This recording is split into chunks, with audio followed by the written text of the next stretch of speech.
Shalom, shalom, bien-aimés dans le Seigneur. Club des étoiles brillantes du matin, tel que nous vous disions toujours que notre vision principale, c'est faire briller les étoiles. Avant que je puisse parler ce qui est prévu aujourd'hui, j'aimerais d'abord vous demander de vous abonner, parce que le Club des étoiles brillantes a déjà créé une équipe d'intercession pour soutenir ces dons qui sont abonnés. Alors, notre priorité d'abord, prier pour ceux qui sont abonnés, de manière que leurs étoiles puissent briller. La fois dernière, nous avons parlé des 5 signes que tu es une étoile. Et aujourd'hui, si tu t'es retrouvé parmi les 5 signes, tu as peut-être 2, tu as peut-être 3, tu as peut-être tous les 5. Si tu n'as pas suivi ça, allez dans notre groupe, dans notre chaîne YouTube, tu verras, c'est le message que j'ai parlé la fois dernière. Aujourd'hui, je vais vous donner quelque chose de très important. Après avoir suivi les 5 signes, et que tu te retrouves que non, j'ai quand même 2, 3, 4 où tu as tous les 5 signes extérieurs ou les 5 symptômes que tu es une étoile. Mais instructeur, du point de vue réalisation, rien ne marche, rien ne semble aller de l'avant.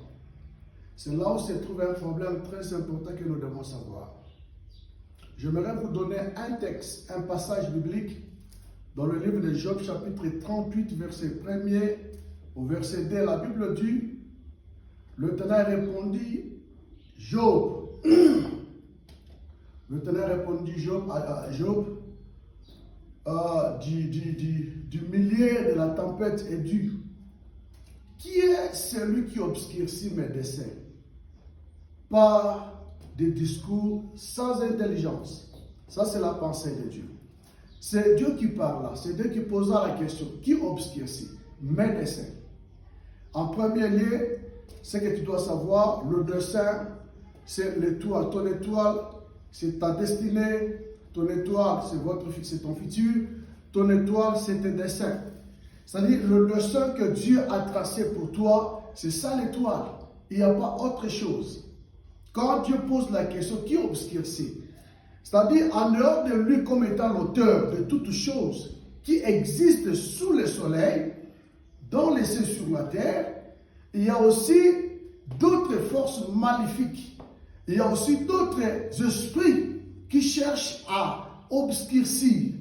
C'est-à-dire, lorsqu'on dit le verbe obscurcir n'est rien d'autre qu'enlever de la lumière, ne pas permettre que l'étoile puisse briller.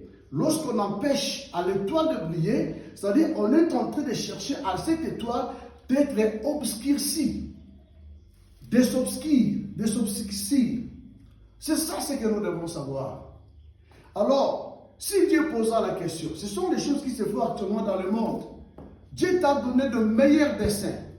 Tu as une grande destinée avec Dieu, un meilleur futur. D'ailleurs, c'est lui-même qui a dit, je connais les projets que je formais pour vous. Le projet de paix et non de malheur. Ce qu'il a formé sur nous ne sont pas des projets de malheur, mais des projets de paix. En fait, de nous donner un avenir et de l'espérance. C'est ça la parole de Dieu. Mais nous constatons sur le terrain, cela n'est pas conforme à ce que Dieu a parlé. Alors, j'aimerais te donner 3 éléments qui font que l'étoile de quelqu'un soit obscurcie.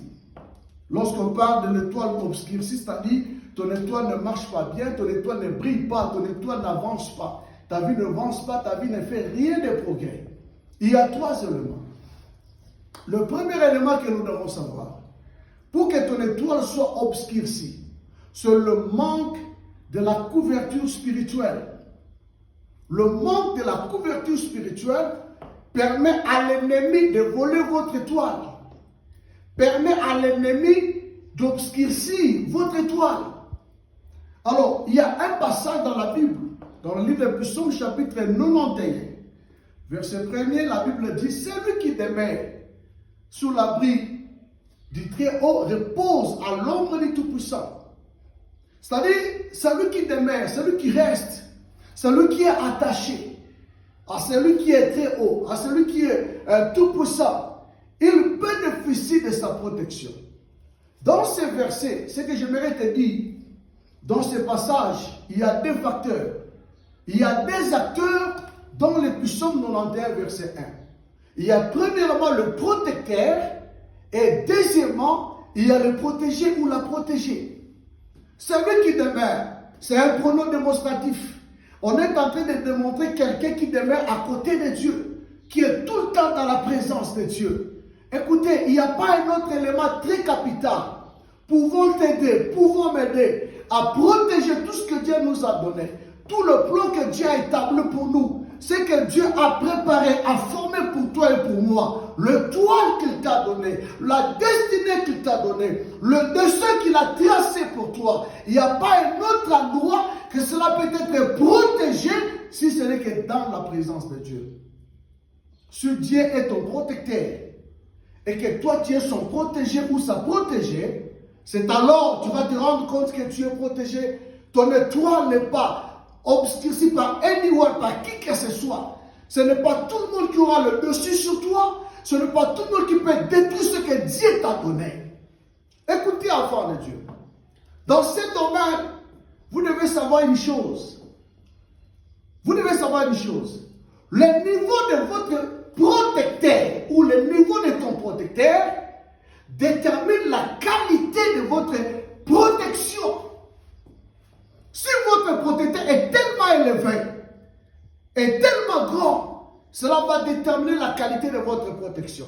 C'est pourquoi on dit celui qui demeure sous l'abri du Très-Haut repose à l'ombre du Tout-Puissant. Lorsqu'on dit Très-Haut, c'est-à-dire celui qui est absolu. Lorsqu'on dit Tout-Puissant, c'est El Shaddai, celui qui détient tout pouvoir. Voilà ce qui est important. Lorsqu'on grandissait, on croyait que pour qu'on te tue, pour qu'on détruise ta destinée, il faut que la personne soit de ta famille. Mais ce n'est pas le cas actuellement. Actuellement, les gens sont partout, ils rôdent partout pour détruire. Il peut être de ta famille ou pas. Il peut être à la base de ta destruction. Voilà pourquoi, premier élément, nous devons avoir Dieu comme couverture spirituelle. La couverture, ça intervient dans plusieurs éléments que je vous ai pas le détail pour aujourd'hui, car ce n'est pas important pour le moment.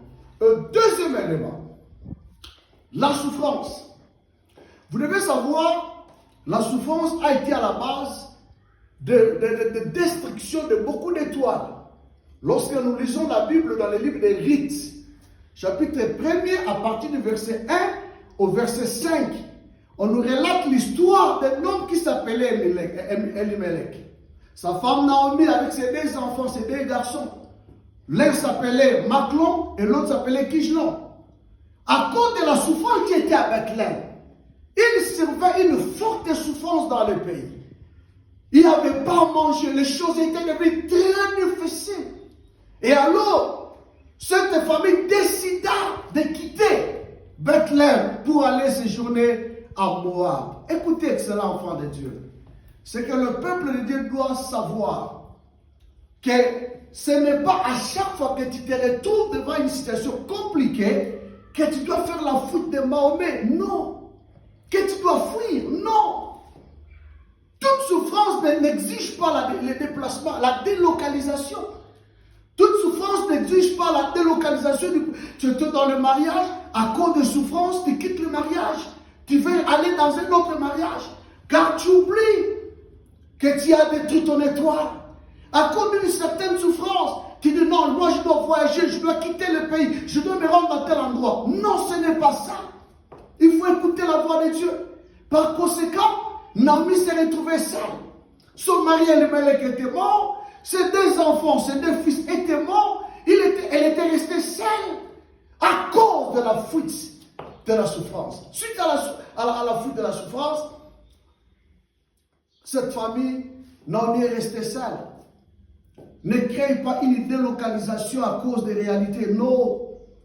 La souffrance n'est pas la finalité de toute chose. La souffrance n'est-elle pas la finalité? Ce qui est très important, c'est de saisir ton étoile. C'est d'écouter la voix de Dieu.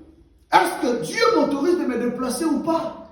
Si Dieu ne t'autorise pas, ne te déplace pas. À cause de la souffrance, les gens ont détruit leurs étoiles.